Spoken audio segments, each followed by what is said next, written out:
Select the window. Set its height, and the base wall thickness.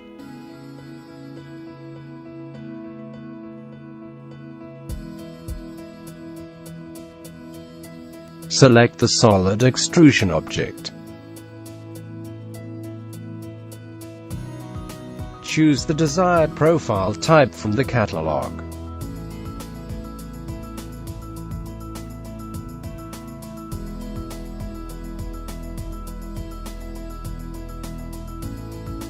Modify its alignment with the F5 and F7 function keys.